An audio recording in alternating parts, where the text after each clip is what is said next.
بسم اللہ الرحمن الرحیم۔ السلام علیکم۔ محرم میں 3 دعائیں ضرور پڑھیں، آپ کی ہر مشکل دور ہو جائے گی۔ اس مبارک مہینے میں روزانہ یہ دعائیں پڑھا کریں، اللہ تعالیٰ آپ کی ساری مشکلوں کو دور فرمائے گا۔ پہلی دعا، استغفر اللہ العظیم الذی لا الہ الا هو الحی القیوم واتوب الیہ۔ یہ دعا 1 مرتبہ پڑھیں۔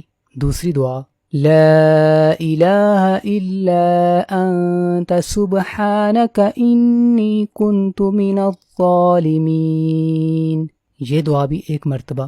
تیسری دعا، رب اغفر لی وتب علی انک انت التواب الغفور۔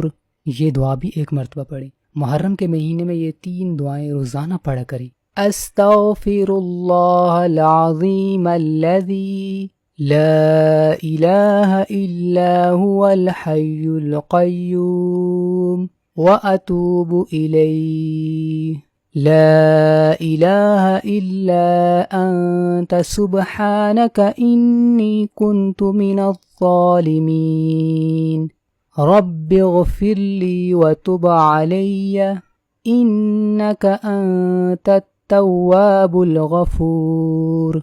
استغفر اللہ العظیم الذی لا الہ الا هو الحی القیوم واتوب الیہ، لا الہ الا انت سبحانک انی کنت من الظالمین، رب اغفر لی وتب علی انک انت التواب الغفور۔